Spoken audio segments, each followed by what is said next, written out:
Hello there guys. In this video I'm going to be building what I think is one of the less well known Tamiya kits, which is this Ford GPA Amphibious Jeep. This kit has seen a couple of releases over its lifetime. In the original 1974 release we had this version here with the US Marine Corps markings and two American figures. In this 2008 release, which is the one that I have, we have it in Russian markings with the inclusion of this crew of 4 figures by ICM. And that is basically a straight bundling of this ICM Soviet tank crew set. Finally, in this 2014 release we have the vehicle again with 3 different figures, American again this time, but in sort of more action poses. As I say, I don't feel like this is a particularly well-known Tamiya kit, but then again the GPA itself was not particularly well known, certainly not compared to its brother the Jeep. The Seep, as it was known, Sea Jeep, was designed during World War II and they made 12,000 of them, but of course that is nothing compared to the 600,000 Jeeps that were made. About a third of the production went to the Soviet Union under Lend-Lease, which of course is why we have this Soviet boxing here.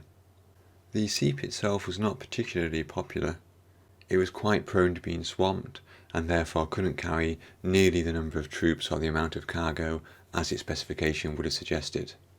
And in fact, due to this poor reception, the production of the Seep stopped in early 1943. That said, it was used in the Sicily landings in September 1943, it had been used earlier in North Africa, and it was also used in the Pacific Theatre. The Soviets must have liked it a little bit more because after the war they produced the Gaz-46, which was a very, very close clone of the Seep, as you can see here. Perhaps the most famous Seep was owned by Australian Ben Carlin, who modified his Seep, christened it Half Safe, and actually managed to complete a circumnavigation of the world. And to be honest with you, I wish I'd read the Wikipedia page about this before I built this kit, because this would have been one heck of a conversion. Look at the state of that. Can you believe that actually went around the world? Very impressive. And as you'd expect, we've got a proper old school Tamiya manual here, or instruction sheet rather. Somehow I managed to lose my English copy, so I have got the Japanese ones here.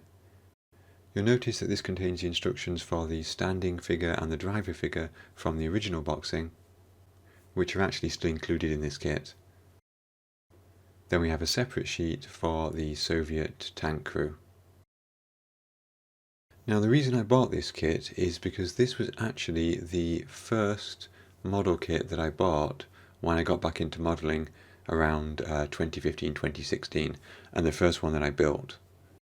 Now I did build a diorama for that, which I'll show you another time, but I kind of wanted to build this kit again as a bit of nostalgia. And as the original version I had was the Soviet version, that's the version I bought. As you can see, the main body is one large piece with just a small amount of detail on the underside. We do get things like the propeller because of course they will be visible if the vehicle is not submerged. And actually, even in these fairly early toolings, the ejector pin marks on the inside of this bodywork tend to be hidden by the subsequent body parts. So those two there on the top of the wheel arches, for example, will be hidden by the seat. All in all, this was a very simple build. I completed it in an afternoon, and it was just a nice relaxing bit of a flashback build. Hopefully my skills have improved in the last sort of 8 or 9 years, and at the end of the video I'll show you my original version as well as the completed kit. We do get a few movable features on this kit, so the windshield for example can be raised or lowered, and we have a splash guard as well, which I haven't added yet, but again that can be left in a movable position. We also have the cover for the grille on the top of the, well, it's sort of the bonnet or hood, isn't it? But it's also the deck. And we can position that open or closed. Here are those US figures which I said were still included in the kit. although you'll notice there's a chunk of sprue missing there from underneath my hand. And strangely, I have another bag which has the same sprues in again. I'm not quite sure why that is. I got this kit off eBay, so it could well be something that the eBay seller did. Now, I've always wanted to do a Soviet vehicle in a camouflage scheme, because the Soviets did use those occasionally. But of course, with this being Lend-Lease, it's much more likely to be olive drab. So with that in mind, I primed everything with Tamiya primer. I used a small amount of NATO black to do some pre-shading, particularly on the bottom side of those strengthening ribs on the side of the vehicle. And then I gave everything a coat of AK Real Colours Olive Drab. I always find this AK Olive Drab has a little bit of a sheen to it, but that will be fine. I'll give it a matte coat later and it will flatten down nicely. One thing I probably did better the first time I built this kit is follow the instructions.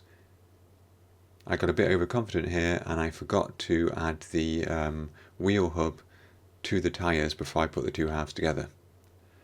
As a result, the contact patch now between the tyre and the axle is going to be very small and fragile. I went for a Vallejo model colour drab colour for the seats, and once they were in place, a quick bit of gloss varnish for the decals. As you can see here on the included painting instructions, all three of these versions are actually US versions. We get the full US decal sheet, so we can put these various versions here if we want to. And then we get an additional one for the Soviet markings. And we've got your usual sort of Soviet slogans there as well as a couple of serial number type things. I wanted to brighten things up a little bit, so I dug into the spare decals box and I pulled out a couple of Soviet stars. These are actually from the SU-122 that I built recently, where I masked those stars off with my Cricut machine. In fact, given the ribs on the side of this vehicle, masking those off might have been a better idea. Here I'm just using the reference photos that I've seen to put some decals in sensible places. So I've seen this sort of serial number style marking on the windshield and again on the rear. Once that was done, it was a case of removing the masking from the window screen. That needs tidying up a little bit, but we can hide quite a lot of those sins with some dirt, a small amount of detail painting on the interior, and then an overall coat of VMS matte varnish to finish things off. With that done, I decided to leave the model as it is for now. So here are some final pictures and a comparison with my previous build.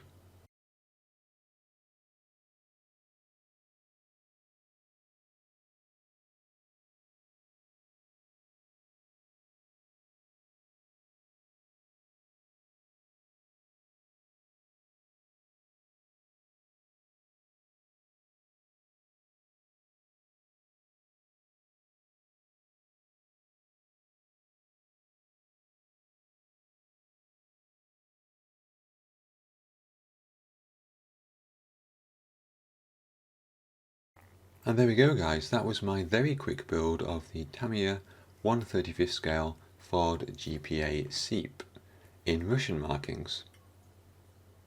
I really like the way this has turned out, and that leaves me with a little bit of a dilemma, because originally I was going to do this as a parked up vehicle with the crew resting around it. And then halfway through I found some great reference photos where the Russians often modified these with a Maxim machine gun on the front and sometimes a sort of a deck at the back with a motorbike or similar on it. And I thought, wouldn't it be great to have this sort of submerged in the water, just about to capsize. I could even customize some figures myself and have them sort of, jumping out / falling out as the water started to swamp the vehicle. But then I thought, I really like the way this has turned out, so I don't really want to half cover it in resin. So now I'm going back to my original idea of having it set up with the crew resting around it. It does have the slight issue that the ICM figures supplied are a tank crew. I'm not really sure tank crew would would all jump in a vehicle like this for reconnaissance, but a little bit of artistic license maybe. I am quite tempted though to make a sort of platform at the back with a motorbike on it. I think that would be quite cool. Maybe like a captured German motorbike or something. Anyway guys, I hope you enjoyed this very short video. Please do let me know in the comments below if you've got any ideas about what I could do with this. As always, thank you very much for watching, and extra special thanks to my Patreon supporters and YouTube members.